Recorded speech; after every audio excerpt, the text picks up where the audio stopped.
It's hard to imagine buying a house without ever seeing it in person, but it's happening now more than ever.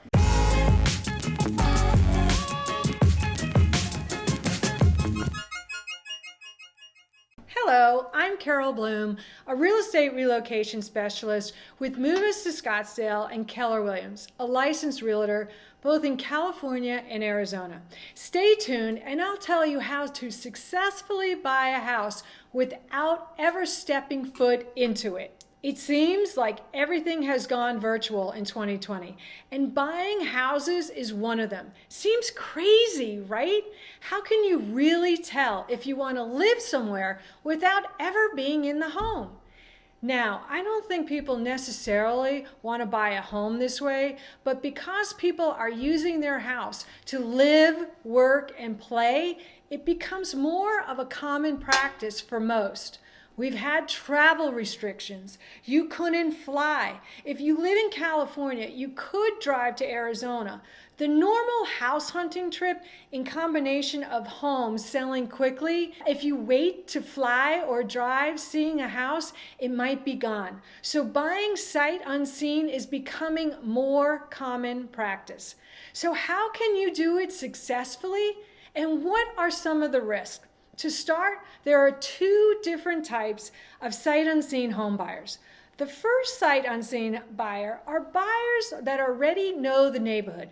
They've already explored the neighborhoods, they know the city, and they've been here in person, and they know where they want to live. And this happens a lot with buyers who have come for house hunting trips and just don't happen to find the house that they're looking for while they're visiting. But they do find the neighborhood that they want to live in. So buying a house sight unseen for these types of buyers are easier because they know the neighborhood, which is half the battle. You're buying the location and the neighborhood. So if you're one of those sight unseen home buyers who already know where you want to live, and you're probably a little bit more prepared than the second type of sight unseen home buyer, and that is the buyer who hasn't been to the area, to the neighborhoods, or the homes in person. Now, this scenario is a little bit more challenging, but it can absolutely be done as long as you're using the resources that we're going to go over. So, what's the best tools to use when you're trying to buy a house sight unseen? First, and most obviously, are the online resources. Since you're most likely watching this on YouTube, I'll assume that you've already started this process. There are a million online resources, but which ones are going to be the most useful for you?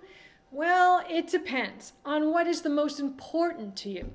The first thing you need to do is to figure out your must-haves and your nice-to-haves to start your online research. So, for example, you have children. School zones are really important then.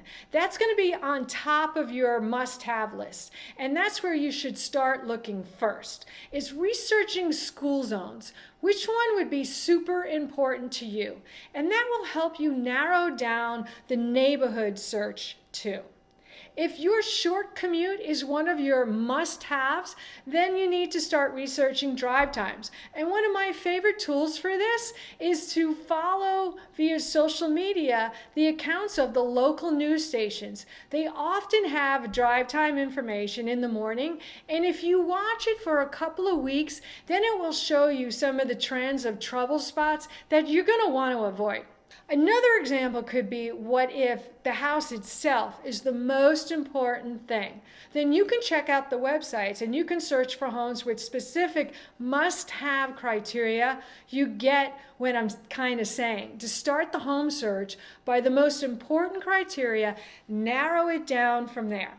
The second tool that you're going to need if you're trying to buy a house sight unseen is a great real estate agent. Obviously, I'm a real estate agent. I'm licensed both in California and Arizona. So I'm going to recommend that you have a real estate agent, but they are a very good reason why you should have one when you're buying a house sight unseen. That real estate agent has to be your eyes, your ears, your nose, your hands in that house, because you're not going to be there to see the house. So you really need to trust your realtor. So I recommend that you get an experienced, knowledgeable real estate agent. And I recommend you talk to a few agents, before you settle in on just that one. Make sure that they have the right tools to navigate you through this process. Do they have the technology to do virtual tours with you? If they're not familiar with FaceTime and Skype and Zoom, then you're going to have troubles right from the very beginning. You also want someone that's going to be descriptive yet neutral. And when I virtually do tours for houses with clients, I try to remember that they're seeing the house on a screen that's either the computer or the phone, and they're not taking in the entire picture of what I'm seeing. So I really try to describe what that house looks like. It's like, from my vantage point, and my number one recommendation for buyers is to make sure you're asking a lot of questions to your agent while they're walking through the house. And anything that's important to you, ask the question so you're getting a description. One point about this, there are a lot of virtual tours that are attached to online listings, and these are great tools whenever you start looking for a house to go through. A lot of them have 3D walking tours, but you still really need your agent to set foot in the house and for you to tour with the agent, again, via FaceTime and Zoom.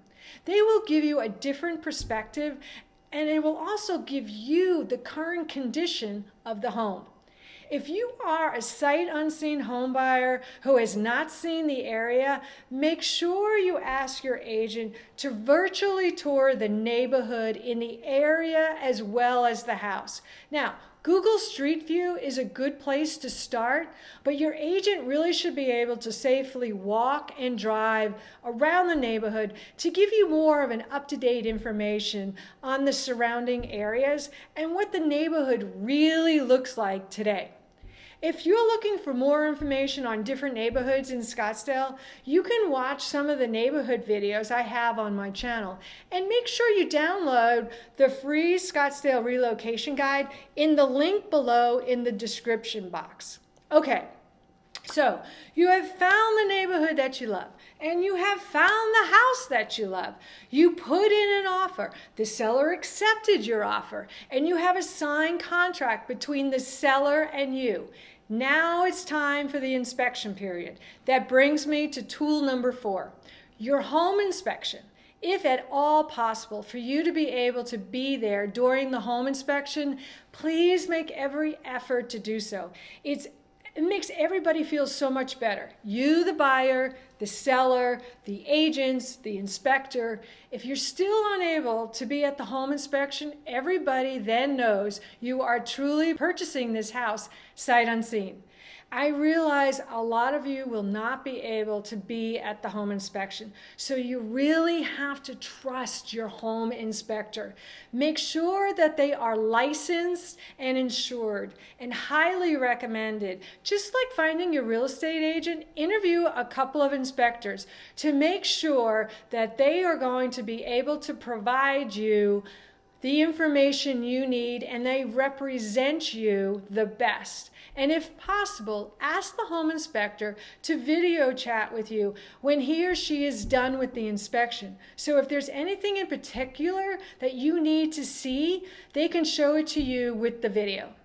Sometimes when you read the home inspection report, it's really hard to understand the issue because it's not in the context of the house itself. So don't hesitate to call your home inspector once you get the report. If you have any questions, it's really important part of the process. If everything goes well with the home inspection and your loan is moving along, then you are well on your way in buying a house sight unseen. It's time to prepare your expectations for actually seeing the house. And the hope is you're going to love the house, even with the pictures and the videos. In my experience, this is usually what happens, as long as the buyers are using all the tools to find the house. However, the risk in buying a house sight unseen, you might be disappointed and you might not like it. But keep in mind, disappointment is actually a risk for all buyers, even the ones that have seen the house. A lot of times, houses don't feel like a home for a while, but do your best to problem solve the things that you don't like about the house to see if you can change your mind over time. If you just can't make that house into a home, then you might take a significant financial hit if you decide to sell too fast. Your closing costs as both a buyer and a seller can add up quickly, and it's hard to cover those costs with an increase in equity over a very short period of time. Another risk that I'm seeing more and more is the risk that your offer will be overlooked by the sellers because you are a sight unseen home buyer in a multiple offer situation. A seller might view a sight unseen home buyer as a riskier one than someone who has actually seen the house, and they might choose that offer over yours even if the other offer happens to be at a lower price. So why would a seller accept a lower offer than yours? A sight unseen home buyers make sellers nervous, especially when you have a certain part of the purchase contract, like the as is clause that's in the contract. In Arizona, this gives buyers an easy out during the inspection period. I've seen it happen. A sight unseen buyer will put in a great offer and then they cancel it during the inspection period. Sellers assume that someone who has seen the house will probably not change their mind as easily as someone who hasn't seen the house. So they take that less risky option. If you are a sight unseen home buyer, please talk to your agent about how to make your offer much more attractive if you happen to be in a multiple situation. For all of you looking to buy a house sight unseen, good luck to you. It's absolutely doable. Ask a lot of questions, use a lot of resources. If you're looking for something else to watch on this channel, check out the videos on the great neighborhoods in Scottsdale. Remember, if you're looking to sell your house in California to purchase your dream home in Scottsdale, I'm a licensed realtor in both states. And make sure you download your free Scottsdale relocation guide in the link below in the description box. Thanks so much for watching this video, and I'll see you in the next one.